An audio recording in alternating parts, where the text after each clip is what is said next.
මම දැන් ඉන්නේ දැන් දෙහිවල සත්වෝද්‍යානයේ ඉස්සරහා. ඉතින් ඔයත් දෙහිවල සත්වෝද්‍යානයේ එනවනේ. මේකේ දැන් අලුත්ම ටිකට් ප්‍රයිස් කොහමද? ඒ වගේම මේකේ ස්පෙෂල් ඉවෙන්ට්ස් වගේ දේවල් තියෙනවා. අලින්ගේ ෂෝ එක තියෙනවා. ඒ වගේ ගොඩක් දේවල් තියෙනවා.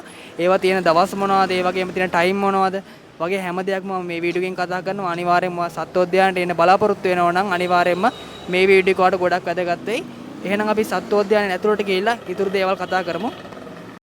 දැන් අපි බලමු ඔයා සත්වෝද්‍යානයට පාරේ බස් එක එනව නම් කොහොමද එන්න ඕනි කියලා.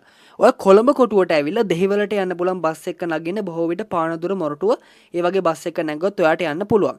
ඊළඟට ඔය දෙහිවලින් බැහැලා ඔයා නගින්න ඕනේ 176 කියන බස් එකේ. ඉතින් එතකොට ඔයාට පුළුවන් සත්වෝද්‍යානයේ ඉස්සරහින්ම බැහැ ගන්න. ඒ වගේම තමයි කොළඹ කොටුවේ ඉඳන් දෙහිවලට මට බස් ටිකට් එක රුපියල් 70යි. ඒ වගේම දෙහිවලින් ඉඳන් 176 බස් එකේ දෙහිවල සත්වෝද්‍යානය ගාවට රුපියල් 30යි. ටෝටල් එක රුපියල් 100ක් තමයි මට බස් ටිකට් එක ගියේ. හරි ඉතින් දැන් අපි ඉන්නේ දෙහිවල සත්වෝද්‍යානයේ. ඉතින් අපිට මුලින්ම හම්බෙන්නේ ටිකට් කවුන්ටර් එක. අපි මුලින්ම ගඩ් ගන්න ඕනේ. ඉතින් දැන් ටිකට් අලුත් වෙලා තියෙන ටිකට් ප්‍රයිස් කලින් තිබ්බ ප්‍රයිස් නෙවෙයි තියෙන්නේ. දේශීය වැඩිහිටි ටිකට් එකක් වෙනවා 295ක්.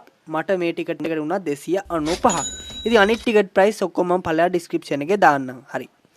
ඉතින් අපි මුලින්ම ඇතුළට යනකොට අපිට පළවෙනියටම හම්බෙන ඒරියා එක තමයි ඇක්වාරියම් ඒරියා එක. ඒ කියන්නේ මීන් මැදුර තමයි අපි මුලින්ම බලන්න යන තියෙන්නේ.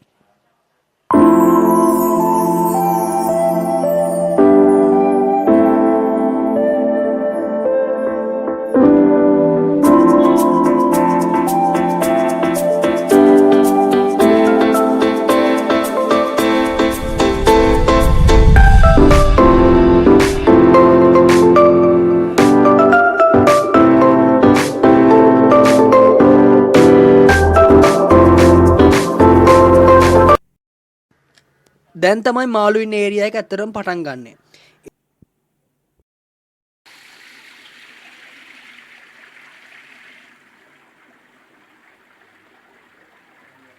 ඉතින් ඇත්තටම ඔයාට ලංකාවේදී සාමාන්‍යයෙන් දකින්න හම්බෙන්නේ නැති ගොඩාක් මාළු වර්ග මෙතන ඉන්නවා.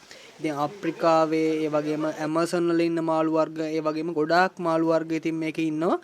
ඉතින් ඇත්තටම නගරබදේ තියෙන මේ විදිහේ මේ සත්වෝද්‍යානයක් විදියට ඇත්තටම මේ වගේ දෙයක් බලන්න තියෙන එක ඇත්තටම මාරම වටිනවා.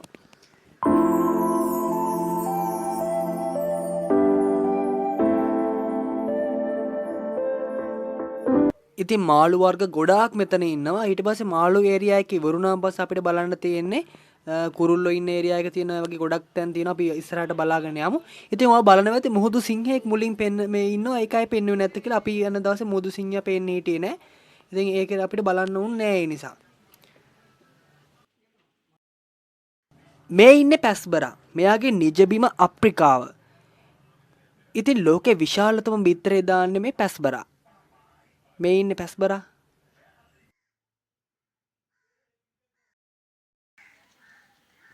ඊළඟට අපි යන්නේ බර්ඩ් ලයින් සෙක්ෂන් එකට. ඉතින් අපි බර්ඩ්ලා බලාගෙන යන ගොඩාක් රටවල් වල බර්ඩ්ස්ලා මේකේ ඉන්නවා. ලංකාවේ විතරක් නෙවෙයි. ඉතින් ඔයාලට ලේසියෙන් දකින්න හම්බෙන්නේ නැති ගොඩාක් බර්ඩ්ස්ලා මේකේ ඉන්නවා.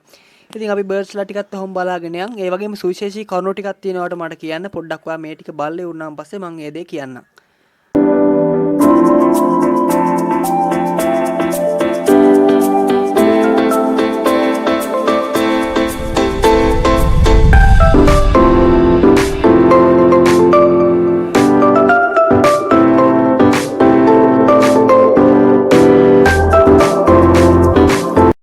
ඉතින් ඔයාලට මේ සත්තුවත්තේ ඉන්න මේ මැකෝ ග්‍රවුන්ඩ් කෑම දාන්න පුළුවන් හැම සතියකම සිකුරාදා සහ සෙනසුරාදා සහ ඉරිදා යන දවස් තුනෙන් එක ආවොත් පස්වරු 1 ඉඳන් පස්වරු 4 වෙනකන් ඔයාට මේ සත්තුන්ට කෑම දාන්න පුළුවන්.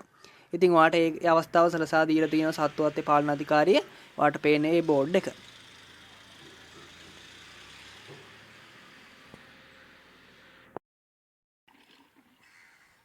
ඉතින් ඊළඟට හිපොපොටේමස් ඉන්නවා, ඊළඟට ගොඩක් සත්තු වර්ග ඉන්නවා, ඊළඟට බෙන්ගාලි කොටියා ඉන්නවා, මේ විදිහේ ගොඩක් සත්තු ඉන්නවා.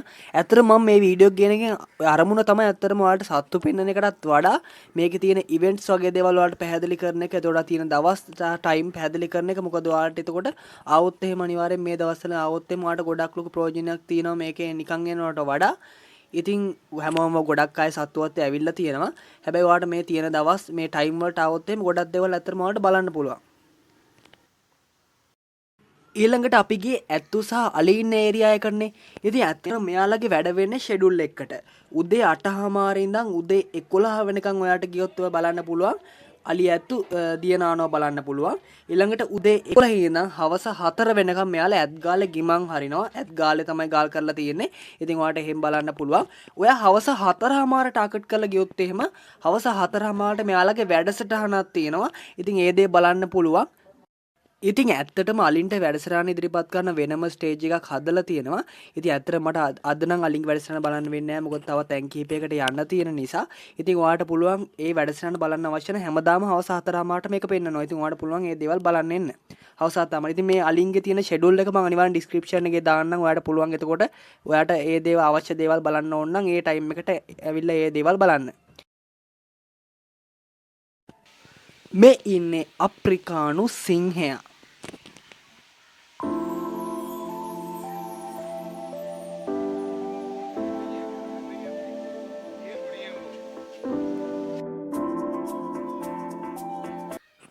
ඊළඟට අපි යන්නේ සර්පයෝ ඉන්න ඒරියා එකට. ඉතින් ගොඩක් සත්තු වලට මේකේ බලන්න පුළුවන් සර්පයෝ ඒ වගේම කිඹුලු වගේ දේවල් වලට බලන්න පුළුවන්.